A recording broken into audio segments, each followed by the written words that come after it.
खुदावंद यीशु मसीह की सलामती आपके साथ हो। Good morning. आज 1 जुलाई 2022 है। इफ्सियों के नाम पौलुस के ख़त के 5वें बाब की 16वीं आयत में ये लिखा है, और वक्त को गनीमत जानो क्योंकि दिन बुरे हैं। आमीन। अजीज़ भाई और बहनों, आज चूँकि 1 जुलाई है और आधा साल गुजर चुका है, बाकी आधा साल आज से शुरू हुआ है। और कलाम में लिखा है कि वक्त को गनीमत जानो। इसकी लुग़वी मानी है मौके को खरीदना। ये टर्म सौदागरों और ताजरों से ली गई है। वो माले तिजारत के लिए मौके और मौसम पर बड़ी कड़ी नजर रखते थे। चीजों को खरीदने या बेचने के लिए वक्त का होशियारी से इस्तेमाल करते थे। मिसाल के तौर पर इन दिनों में अगर आप अपने घर से बाहर निकले, आपको हर जगह जानवर नजर आएंगे जो बेचे जा रहे हैं।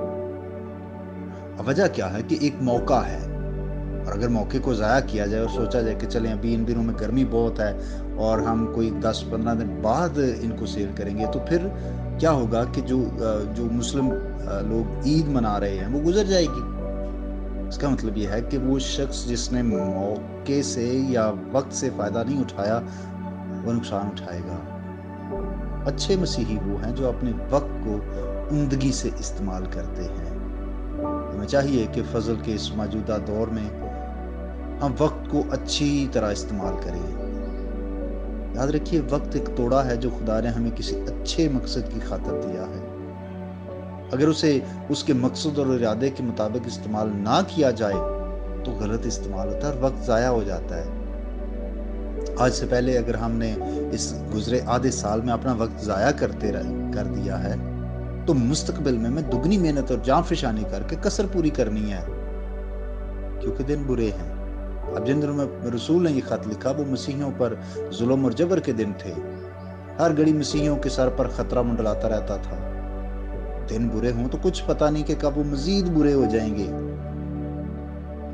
इसलिए रसूल उन्हें ये कहता है कि वक्त को पहचानो, मौके को समझो।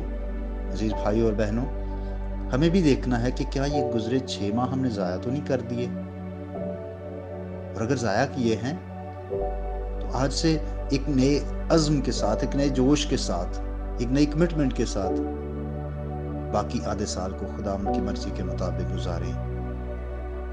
और वो अहद जो आपने साल के शुरू में की और आज शायद आप भूल चुके हैं, उनको फिर से याद करके खुदावंद के साथ नए तौर से अपनी ज़िंदगी को बसर करें। खुदा आपको बरकत दे। मैं आपके लिए दुआ करना चाहता हूँ। एक बाप हम इस बात का इकरार करते हैं कि इंसान होते हुए हमसे बेशुमार कमज़ोरियाँ, ख़ताएँ, गुनाह और गलतियाँ होते हैं, और ख़ास तौर पर खुदा जो अहद हम तेरे साथ करते हैं हम अक्सर उनको भूल जाते हैं। मेरी दुआ है खुदा हमारी मदद करके इस बाकी आधे साल में हम लायक तौर से तेरे साथ चल सकें। ऐ बाप, हमें मुआफ़ कर और हमें नया जोर दे, नई कुव्वत दे, ताकि ऐ खुदा हम वक्त को ज़ाया ना करें बल्कि और ज़्यादा तेरे साथ वफादार होते चले जाएं। मेरी दुआ है खुदा उन तमाम भाई और बहनों के लिए, उन बुज़ुर्गों के लिए जो बीमार हैं, उन बच्चों के लिए भी मसीह के नाम से खुदा वो शिफा पाएँ, और जो ईमान में कमज़ोर हैं उनके ईमान को बढ़ा। आज का दिन हम तेरी मर्जी के मुताबिक गुजार सके। इस नए माह के लिए तेरा शुक्रिया अदा करते हैं जो तूने हमारी ज़िंदगी में बख्शा है। मेरी दुआ है कि ये नया महीना तेरे लोगों के लिए नई बरकतें और नई खुशियाँ लेकर आए। आप लोगों की बड़ी हिफाजत कर, मौसमी असरात और बीमारियों से खुदा आप लोगों को महफूज रखना, मसीह के नाम से आमीन। मेरा नाम पास्टर बिशारत है और ये पैगाम आपको इवेंजेलिकल चर्च अटक की तरफ से भेजा गया। तक हमारा चैनल सब्सक्राइब नहीं किया तो अभी सब्सक्राइब करें और बेल आइकॉन को क्लिक करके हमारी लेटेस्ट वीडियोस के बारे में अपडेट जानें।